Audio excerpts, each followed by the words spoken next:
എനിക്ക് എൻ്റെ past relationship കഴിഞ്ഞ് കഴിഞ്ഞപ്പോൾ ഐ ഹാഡ് ഇഷ്യൂസ്. എനിക്ക് ക്ലിനിക്കലി ഞാൻ ഡിപ്രസ്ഡ് ആയിരുന്നു. അത് ഡയഗ്നോസ്ഡ് ആയിട്ടുള്ള ഇതായിരുന്നു. മറ്റേ ഡിപ്രഷൻ എന്ന് പറഞ്ഞ് വെറുതെ പറയുന്ന സാധനമല്ല, ക്ലിനിക്കലി ഡിപ്രസ്ഡ് ആയിരുന്നു. മെഡിക്കേഷൻ വേണ്ട സിറ്റുവേഷൻ ആയിരുന്നു. അപ്പോൾ ഞാൻ ഉറങ്ങുന്നേ ഉണ്ടായിരുന്നില്ല. എനിക്ക് തോന്നുന്നൊരു 1.5 മാസത്തോളം ഞാൻ ഉറങ്ങിയതേ ഇല്ല. ഡേയിലും ഉറങ്ങില്ല, ഡേ ഉറങ്ങില്ല, നൈറ്റ് ഉറങ്ങില്ല, ഫുൾ ടൈം ഓണാണ്. അപ്പൊ എന്താ ഈ ആലോചിച്ചുകൊണ്ടിരിക്കുന്നത്? എനിക്കും അറിയത്തില്ല. മൊത്തം നമ്പാണ്. എനിക്ക് കട്ടിലിൽ നിന്ന് എഴുന്നേക്കാൻ ബുദ്ധിമുട്ട്. പക്ഷെ ഡിപ്രഷൻ ഇത് മാത്രമല്ല, അറ്റ് ദ സെയിം ടൈം ഞാൻ ഷോസും ചെയ്യുന്നുണ്ടായിരുന്നു. ഷോസ് ചെയ്യുമ്പോൾ ഞാൻ പോയി ഒരു ഫേക്ക് ചിരിയും ഇട്ടിട്ട്. പക്ഷെ അവിടെ പ്രൊഡക്റ്റീവ് ആവാൻ പറ്റുന്നുണ്ടായിരുന്നോ? യെസ്, ചെയ്യും. കാരണം നമ്മളെ ജോലിയല്ലേ. എനിക്ക് അതും ഈ OCD ഭാഗമാണ്, ഒബ്സെഷനാണ്, പെർഫെക്ഷൻ വേണം എന്നുള്ള സാധനമാണ്. അല്ല, പക്ഷെ ഇത്ര മാസം 1.5 മാസം ഉറക്കമില്ലെങ്കിൽ അത് ഒബ്വിയസ്ലി നമ്മുടെ ബോഡിയിൽ അത് കാണിക്കുമല്ലോ. നമ്മുടെ ഫേസിലും ബോഡിയിലും നമ്മുടെ പ്രൊഡക്ടിവിറ്റിയിലും ആൾക്കാര് ചോദിച്ചിട്ടുണ്ട്. they didn't know that I was going through something എന്നുള്ളത് അവർക്ക് അറിയത്തില്ലായിരുന്നു. പക്ഷെ ഓരോ ദിവസം എൻ്റെ ഡ്രമ്മർ എന്നോട് ചോദിച്ചത്, എടി നീ കരഞ്ഞിട്ടാണോ നീ ഷോയ്ക്ക് വന്നേക്കുന്നതെന്ന് ചോദിച്ചപ്പോൾ ഞാൻ എനിക്ക് ജലദോഷം അത് പറഞ്ഞു. അപ്പോൾ ഉടനെ ഇവൻ പറഞ്ഞു, നിനക്ക് എല്ലാ ദിവസവും അങ്ങ് ജലദോഷമാണല്ലേ എന്ന് പറഞ്ഞു. അപ്പൊ ദേവൻ നോട്ടീസിങ്. പക്ഷെ അവർക്ക് അറിയത്തില്ല അതിനുള്ളൊരു പേഴ്സണൽ റിലേഷൻഷിപ്പ് നമ്മൾ ആരും തമ്മിൽ ഉണ്ടായിരുന്നില്ല ആ സമയത്ത്. ഇപ്പോഴാണെങ്കിൽ എനിക്ക് അവരുടെ അടുത്ത് എടാ എനിക്ക് ഇച്ചിരി വിഷമമാണ് എന്ന് എനിക്ക് പറയാമായിരുന്നു. അന്ന് എനിക്കത് പറയാനുള്ളൊരു ഇതായിട്ടില്ല അവരുമായിട്ട്. അങ്ങനെ ആയിരുന്നു. അപ്പൊ എനിക്കൊരു സ്റ്റേജ് എത്തിയപ്പോൾ എനിക്ക് മനസ്സിലായി ഞാൻ തന്നെ കൈവിട്ട് പൊക്കോണ്ടിരിക്കുവാന്ന് എനിക്ക് മനസ്സിലായി കഴിഞ്ഞ് കഴിഞ്ഞപ്പോൾ ഐ വെന്റ് ഫോർ ഹെൽപ്പ് എടുത്തു കഴിഞ്ഞ് കഴിഞ്ഞപ്പോഴാണ് അവര് ഇൻ മിനിറ്റ്സ് അവര് റിയലൈസ് ചെയ്തു ഇത് ക്ലിനിക്കലി ഡിപ്രസ്ഡ് ആണെന്നുള്ള കാര്യം. ആദ്യം അത് കറക്റ്റ് ചെയ്യാനുള്ളതായിരുന്നു. പക്ഷെ അത് കറക്റ്റ് ചെയ്ത് സ്ലീപ്പും ഒന്ന് കറക്റ്റ് ചെയ്ത് കഴിഞ്ഞ് കഴിഞ്ഞിട്ട് പിന്നെ കുറെ നാൾ ഐ വാസ് ഓക്കെ. കുറെ സാധനങ്ങൾ നമ്മൾ ഡീൽ ചെയ്യാതെ വെക്കും.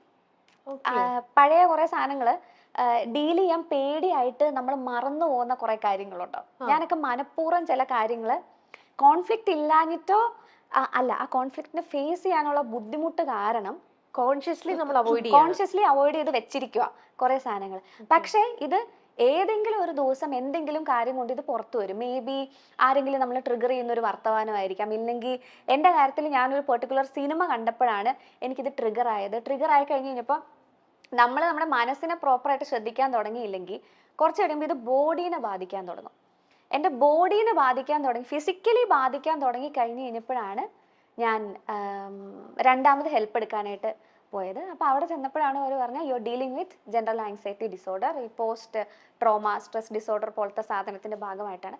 ആങ്സൈറ്റി എനിക്ക് പണ്ടേ ഉണ്ട്, പക്ഷെ ട്രിഗേർഡ് ആയത് ഇപ്പോഴാണ്. കുഞ്ഞു കാര്യങ്ങൾ ആങ്സൈറ്റി ഉണ്ട്, കുഞ്ഞു കാര്യങ്ങൾ എനിക്ക് OCD ഉണ്ട്. ഇപ്പൊ OCD കുഞ്ഞിലെ ഇപ്പൊ ഈ മത്സരത്തിനൊക്കെ പോകുമ്പോൾ നമ്മൾ അന്ധവിശ്വാസം എന്ന് പറഞ്ഞ് തള്ളിക്കളഞ്ഞ കുറെ കാര്യങ്ങളുണ്ട്. ഇപ്പൊ ഒരു മത്സരത്തിന് പോകുമ്പോൾ ഒരു പെർട്ടിക്കുലർ ഡ്രസ് ഇട്ടിട്ടാ പോയിരിക്കുന്നെങ്കിൽ അന്ന് ഫസ്റ്റ് അടിച്ചു, പിന്നെ ആ സെയിം ഡ്രസ് ആയിരിക്കും സബ് ജില്ല സ്റ്റേറ്റ് എല്ലാത്തിനും ഫസ്റ്റ് കിട്ടണമല്ലോ. അപ്പൊ ആ ഡ്രസ് ഇട്ടേ പോകത്തുള്ളൂ. പക്ഷെ അത് അങ്ങനെ തോന്നുന്നതല്ല, OCD ആണല്ലേ ആയിരുന്നോന്ന് ഞാൻ ഇപ്പോഴാണ് റിയലൈസ് ചെയ്യുന്നത്. ഞങ്ങള് വിചാരിച്ചത് എന്റെ വീട്ടിലൊക്കെ അമ്മ പറയും എന്തൊരു അന്ധവിശ്വാസം പെണ്ണിന്, കാരണം ഇതിട്ടാ മാത്രമേ, കാരണം അമ്മ ഒരു നാണക്കേടാണ്, കൊച്ചിന് ഒരു ഉടുപ്പ് മാത്രമേ നാട്ടുകാർ ചിന്തിക്കത്തില്ല. അത് എനിക്ക് ഓർമ്മയുണ്ട്, ഒരു ബ്ലാക്ക് സ്കേർട്ടും ഒരു ലൈറ്റ് പിങ്ക് ടോപ്പും ആയിരുന്നു. ഈ കൊച്ചത് എന്തുവാണെന്ന് നാട്ടുകാർ ചിന്തിക്കത്തില്ലേ. ഇവരോർക്കും ദൈവം ഇവർക്ക് ഈ കൊച്ചിനൊരു ഉടുപ്പ് മേടിച്ചു കൊടുക്കാൻ പൈസ ഇല്ലെന്നൊക്കെ. അമ്മയൊക്കെ അങ്ങനെയാ ചിന്തിക്കുന്നത്, അമ്മയപ്പനൊക്കെ അങ്ങനെ ആയിരിക്കും ചിന്തിക്കുന്നത്. പക്ഷെ പിന്നെയാണ് നമ്മൾ ഇവരുടെ അടുത്ത് സംസാരിച്ചപ്പോഴാണ് ഓക്കെ ഫൈൻ, എല്ലാവരും ഇങ്ങനെ ചെയ്യുന്നത് ഇതായിരിക്കണമെന്നില്ല, എനിക്ക് ആയതുകൊണ്ടാണ് അല്ല ഫ്രീക്വൻസി ഇങ്ങനെ കൂടുമ്പോൾ അത് ഒബ്വിയസ്ലി അത് OCD ലക്ഷണമാണല്ലോ. ഇത് മാറാത്ത സംഭവം അല്ല കേട്ടോ, നമുക്ക് മാനേജബിൾ ആണ്. അല്ല ഞാനിപ്പോ നമ്മൾ ഇത്രയും തുറന്ന് സംസാരിക്കുന്നോണ്ട് ഞാൻ ചോദിക്കുക, അപ്പൊ അങ്ങനെയാണെങ്കിൽ ഇങ്ങനെ ചെറുപ്പം മുതലേ OCD ക്യാരി ചെയ്യുന്ന ഒരു പേഴ്സണാലിറ്റി ആയതുകൊണ്ട് ഒരുപക്ഷെ ഇപ്പൊ ഈ റിലേഷൻ ബ്രേക്കപ്പ് ആവാനും കാരണം ഒരുപക്ഷെ ഈ OCD സിൻഡ്രോം ആയിരിക്കുമോ? OCD അല്ല, അതിന് അതിൻ്റെതായിട്ടുള്ള പ്രോപ്പർ റീസൺസ് ഉണ്ട്. പക്ഷേ ഐ കാൺ ഓക്കെ, അപ്പൊ റിവീൽ ചെയ്യാൻ പറ്റില്ല. Okay, that's fine. അത് എത്തിക്സ്. അല്ലല്ല, അത് നിങ്ങളുടെ പേഴ്സണൽ അല്ല. ഞാൻ ചോദിക്കുന്നത് ഇപ്പൊ OCD കാരണമാണോ അത് എന്ന്. ഞാൻ നമ്മളിപ്പോ OCD-നെ കുറിച്ച് ഇത്രയും ഡീറ്റെയിൽ ആയിട്ട് സംസാരിച്ചുകൊണ്ട് ചോദിച്ചത്. അതല്ല. Okay okay. അപ്പൊ അത് എപ്പോഴെങ്കിലും ഇങ്ങനെ നിങ്ങളുടെ ഒരു ലൈഫിലേക്ക് ഇപ്പം വളരുവാണല്ലോ, വളരുമ്പം ഇപ്പൊ കുഞ്ഞിലത്തെ കാര്യങ്ങൾ ഇപ്പൊ ഇത്രയും വലുതായപ്പോഴാണ് അഞ്ജു റിയലൈസ് ചെയ്യണത് അന്ന് ഞാൻ ചെയ്തതും ഈ OCD ഇല്ലെങ്കിൽ എന്റെ ആങ്സൈറ്റി ഇത് കാരണമാണെന്ന്. പിന്നീടും ഇതുപോലെ ക്യാരി ചെയ്ത് കൊണ്ടുപോയ കുറച്ച് ശീലങ്ങൾ ഇന്നും you find it really hard, അത് മാറ്റാൻ പറ്റുന്നില്ല. മാറ്റാൻ പറ്റാത്ത സാധനങ്ങൾ ഇപ്പൊ വളരെ കുറവാണ്. ഹെൽപ്പ് എടുത്ത് അതാ ഞാൻ പറയാം, OCD ആണെന്ന് കണ്ടുപിടിക്കപ്പെട്ടാൽ ഇത് മാറ്റാൻ ഞാൻ പറയത്തില്ല, മാനേജബിൾ ആക്കാം. ഈവൻ ആങ്സൈറ്റിയും അങ്ങനെ തന്നെയാണ്, മാനേജബിൾ ആണ്. ഇപ്പൊ ഇതിനൊക്കെ ഒരു ഇപ്പൊ പണ്ട് കുഞ്ഞിലെ എനിക്ക് ഉണ്ടായിരുന്ന ആങ്സൈറ്റി എന്ന് വെച്ചാൽ മറ്റേ ചെറിയ സാധനമായിരിക്കും. ഇപ്പൊ ഈ പാനിക് അറ്റാക്സും കാര്യങ്ങളൊന്നും ഉണ്ടാവുന്ന സാധനം ആയിരിക്കത്തില്ല ഉണ്ടാവുന്നത്. പക്ഷെ വൺസ് ഒരു ട്രോമ കഴിഞ്ഞിട്ടുള്ള സാധനം വരുമ്പോഴാണ് ഇത് ഡീലബിൾ അല്ലാത്തൊരു സാധനമാകുന്നത്. പക്ഷെ പിന്നെ അതിനെ ഐഡന്റിഫൈ ചെയ്യുക, പ്രോപ്പറായിട്ട് ഐഡന്റിഫൈ ചെയ്യാൻ തെറപ്പിക്ക് പോവുക, അവരുടെ അഡ്വൈസ് എടുക്കുക, അതിൽ പോവാന്നുള്ളതേ ഉള്ളൂ. അഞ്ജു പൊതുവെ ഏതൊരു കാര്യത്തിലും ഭയങ്കര ഡെഡിക്കേറ്റഡ് ആണ്, അല്ലെങ്കിൽ ശരിക്കും ഇൻവെസ്റ്റ്മെന്റ് ശരിക്കും കൊടുക്കുന്നതാണ് ഫ്രം ദ ഹാർട്ട്. അത് എനിക്ക് അന്നും അറിയുന്നതിനകത്ത് എനിക്ക് പാട്ടിന്റെ ബേസിൽ എനിക്ക് അറിയുള്ളൂ. പക്ഷെ അഞ്ജുവിന്റെ ക്യാരക്ടർ അങ്ങനെയാണെന്ന് എനിക്ക് തോന്നുന്നുണ്ട്. എനിക്ക് അറിഞ്ഞുകൂടാ അത് ശരിയാണോ. ആണോ പൊതുവെ എല്ലാത്തിലും അതിൽ നിന്ന് അങ്ങനെ അഞ്ജുവിന് എന്തെങ്കിലും ഒരു ബാഡ് എക്സ്പീരിയൻസോ, അങ്ങനെ ഞാൻ ഇത്രയും ഇൻവെസ്റ്റ് ചെയ്തിട്ടും എനിക്ക് എന്തുകൊണ്ട് ഇങ്ങനെ വരുന്നു, അങ്ങനെ എപ്പോഴെങ്കിലും ലൈഫിൽ അപ്പൊ തോന്നിയിട്ടില്ല? ചിന്തിക്കാത്ത മനുഷ്യരൊന്നും ഇല്ലല്ലോ, നമ്മൾ ചിന്തിക്കുകയൊക്കെ ചെയ്യും, മനുഷ്യരല്ലേ, അപ്പൊ ചിന്തിക്കുകയൊക്കെ ചെയ്യും. പക്ഷെ നമുക്ക് ഇതെല്ലാം മിസ്റ്റേക്സിൽ നിന്നല്ലേ നമുക്ക് പഠിക്കാൻ പറ്റത്തുള്ളൂ. സോ വീണിട്ടല്ലേ നടക്കാൻ പഠിക്കത്തുള്ളൂ. അപ്പൊ അതുകൊണ്ട് അതിനെ ആ ഒരു ലേണിംഗ് എക്സ്പീരിയൻസ് ആയിട്ട് എടുക്കുക. ഇപ്പൊ ഈ റിലേഷൻഷിപ്സ് എന്ന് പറയുമ്പോൾ ഒരു റൊമാൻറ്റിക് റിലേഷൻഷിപ്പ് മാത്രമല്ലല്ലോ, ഫ്രണ്ട്സുമായിട്ടുണ്ട്, നമുക്കൊക്കെ ഉണ്ടാവും. നമ്മൾ ചിലപ്പോ തെറ്റിപ്പോയേക്കുന്ന ഫ്രണ്ട്സ് ഉണ്ടാവുമായിരിക്കും. But that's okay.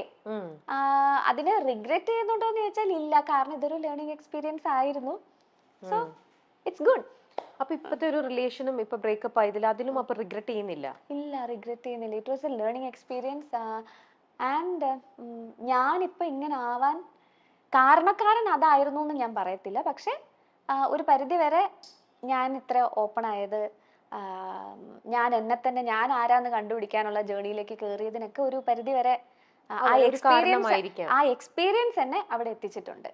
പക്ഷെ നമ്മൾ ഇത്രയും ഈ പറയുന്ന പോലത്തെ ഒരു ക്യാരക്ടർ മനസ്സിലാക്കി ഇത്രയും ഇൻവെസ്റ്റ് ചെയ്തു, അവിടെയും ഇൻവെസ്റ്റ്മെന്റ് ആണല്ലേ നമ്മുടെ ലൈഫിലെ ഓരോ സ്റ്റേജിലും. അപ്പൊ അത്രയും നമ്മുടെ ഉള്ളിൽ നിന്നും നമ്മൾ ജെന്യുവൻ ആയിട്ട് 100% നമ്മൾ അവിടെ ഇൻവെസ്റ്റ് ചെയ്തപ്പോ അവിടുന്ന് നമുക്ക് ഇങ്ങനത്തെ ഒരു തോൽവിയാണ് നമ്മൾ അവിടെ ഏൽക്കുന്നത്. അപ്പൊ ആ ഒരു ഹാർട്ട് ഫീലിംഗ് എന്ന് പറയുന്നത് ശരിക്കും ഹാർട്ട് ഫീലിംഗ് ഒക്കെ ഉണ്ടെന്നേ, മനുഷ്യരല്ലേ. വിഷമം വരും, നല്ല വിഷമം ഉണ്ടായിരുന്നു, കരഞ്ഞു തീർത്തിട്ടുണ്ട് ഇഷ്ടം പോലെ. പിന്നെ ലക്കിലി ഞാനത് പ്രോപ്പർ ഹെൽപ്പോട് കൂടിയാണത് ഹാൻഡിൽ ചെയ്തത്. പ്രോപ്പർ സൈക്കാട്രിസ്റ്റ് ഉണ്ടായിരുന്നു, സൈക്കോളജിസ്റ്റ് ഉണ്ടായിരുന്നു, പ്രോപ്പറായിട്ട് തെറപ്പി എടുക്കുന്നുണ്ടായിരുന്നു. അതിനെക്കാട്ടിയും കൂടുതൽ എൻ്റെ ഫ്രണ്ട്സ്, നമുക്കൊരു സപ്പോർട്ട് സിസ്റ്റം ഉണ്ടാവുക എന്ന് പറയുന്നത് വളരെ ഇമ്പോർട്ടൻ്റ് ആയിട്ടുള്ള കാര്യമാണ്. അപ്പോൾ അങ്ങനെ ഉണ്ടായിരുന്നത് കൊണ്ട് it's not an easy way ആണെന്ന് ഞാൻ ഒരിക്കലും പറയില്ല. ഒരു ബ്രേക്കപ്പ് ആയെങ്കിലാവട്ടെ, ഒരു ഫ്രണ്ട്ഷിപ്പ് ആവുന്നതാവട്ടെ, അല്ലെങ്കിൽ ഒരു റിലേറ്റീവായിട്ട് നമ്മൾ നല്ല ടേംസിൽ ഇരുന്നിട്ട് അത് തെറ്റുന്നതാവട്ടെ, ഇതെല്ലാം നമുക്ക് മനസ്സിന് ബുദ്ധിമുട്ടുണ്ടാക്കുന്ന ഒരു കാര്യമാണ്. അതിനകത്ത് കുറച്ച് കൂടുതൽ ഉണ്ടാക്കുന്നത് ഈ ഫ്രണ്ട്ഷിപ്പും റൊമാൻറ്റിക് റിലേഷൻഷിപ്സും ആയിരിക്കും ഈ ബുദ്ധിമുട്ട് കൂടുതൽ ഉണ്ടാക്കുന്നത്. കാരണം നമ്മൾ മേ ബി നമ്മുടെ പേരൻസിനെക്കാട്ടിലും കൂടുതൽ നമ്മൾ ക്ലോസ് ആവുന്ന നമ്മുടെ പാർട്ട്ണറിന്റെ അടുത്തായിരിക്കും. ചേച്ചി ഇത്ര വർഷമായിട്ട് you are in a relationship, so you know. അപ്പോൾ ആയിരിക്കാം. പക്ഷെ ഇറ്റ്സ് ഓക്കെ, തിങ്സ് ഹാപ്പൻ, ലൈഫല്ലേ, മുന്നോട്ട് പോയേ പറ്റത്തുള്ളൂ. നമുക്ക് ആർക്കും പോയി ആത്മഹത്യ ചെയ്യാനൊന്നും പറ്റത്തൊന്നുമില്ലല്ലോ. You have to move on. അപ്പൊ അത് ചെയ്യുക. ആൻഡ് തെറ്റായിട്ടുള്ളൊരു ധാരണയാണ് എനിക്ക് ഇപ്പോൾ ഉള്ള എൻ്റെ സൈക്കാട്രിസ്റ്റ് അല്ല, പക്ഷെ അതിന് മുന്നേ ഉണ്ടായിരുന്ന പുള്ളി എനിക്ക് പറഞ്ഞു തന്നൊരു കാര്യമുണ്ട്. ഇഫ് യു കനോട്ട്, എല്ലാവർക്കും ഉള്ളൊരു ചോദ്യമാണ്, how can you stop loving a person എന്നുള്ളത്. That's a big question, right? അത് എനിക്ക് കോൺസ്റ്റന്റ് ആയിട്ട് എനിക്ക് ഇൻസ്റ്റാഗ്രാമിൽ കുറേ പിള്ളേരുണ്ട്, കൊച്ചു പിള്ളേര് ഈ റിലേഷൻഷിപ്പിൽ പെട്ടിട്ട് നല്ല റിലേഷൻഷിപ്പിലായിട്ട് അവർക്ക് ബ്രേക്കപ്പ് ആയി കഴിഞ്ഞിട്ട് സഹിക്കാൻ പറ്റുന്നില്ല എന്ന് പറഞ്ഞ് വിളിക്കുന്ന കുറേ പേരുണ്ട്. അപ്പൊ ഇവരുടെ ഒക്കെ ഒരു മെയിൻ ചോദ്യമാണ്, how can we stop loving a person?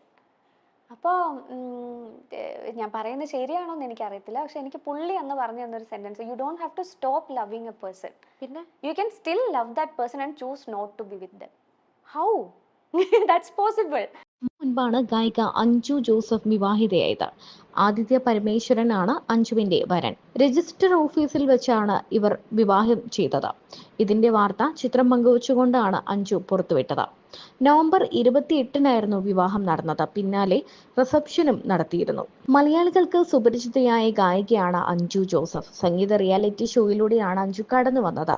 Social മീഡിയയിലും സജീവമാണ് അഞ്ജു ജോസഫ്. തന്റെ വിവാഹമോചനത്തെക്കുറിച്ചും വിഷാദ രോഗത്തെക്കുറിച്ചും ഒക്കെയുള്ള അഞ്ജുവിന്റെ വാക്കുകൾ വാർത്തയായിരുന്നു. താരം വിവാഹിതയായി എന്ന വാർത്ത പുറത്തു വന്നതോടെ നിരവധി പേരാണ് ആശംസകളുമായി എത്തിയത്. എന്നാൽ വലിയൊരു കടമ്പ കടന്നുകൊണ്ടാണ് അഞ്ജു ജോസഫ് രണ്ടാം വിവാഹത്തിലേക്ക് എത്തിയത്. ഡിപ്രഷനും കണ്ണീരും ഒക്കെ നിറഞ്ഞ നാളുകൾ താണ്ടിക്കൊണ്ടാണ് അഞ്ജു ജോസഫ് ജീവിതത്തിലേക്ക് തിരിച്ചു വന്നത്. ഇതിനെക്കുറിച്ച് താരം തന്നെ തുറന്നു പറഞ്ഞിട്ടുമുണ്ട്. സിനിമയായിരുന്നു അഞ്ജുവിന്റെ സ്വപ്നം. ഇതിനിടെയാണ് റിയാലിറ്റി ഷോയിലെത്തിയത്. ഷോയിലൂടെ പ്രശസ്തി നേടാൻ അഞ്ജുവിന് കഴിഞ്ഞു. ഷോകളും താരത്തിനെ തേടിയെത്തി. ലോകത്തിന്റെ പല ഭാഗങ്ങളിലും ഷോകൾ അവതരിപ്പിക്കാൻ സാധിച്ചു. എന്നാൽ അപ്പോഴും സിനിമ എന്ന സ്വപ്നത്തിലേക്ക് എത്താൻ അഞ്ജുവിന് കഴിഞ്ഞില്ല. അതോടെ അഞ്ജു അവസരം ചോദിക്കാൻ തുടങ്ങി. അങ്ങനെ അവസരം ചോദിച്ചു നടക്കുമ്പോൾ താൻ കേട്ട തന്നെ തളർത്തിയ കമന്റായിരുന്നു ശബ്ദം കൊള്ളില്ല എന്നത്. അതോടെ ആത്മവിശ്വാസം പോയി, പാടാൻ ധൈര്യമില്ലാതായി എന്നും താരം പറഞ്ഞു. ഈ പ്രശ്നങ്ങളൊക്കെ നടക്കുന്ന സമയത്താണ് അഞ്ജു വിവാഹിതയായത്. എന്നാൽ ആ ദാമ്പത്യ ജീവിതത്തിന് അധികനാൾ ആയുസ്സുണ്ടായില്ല.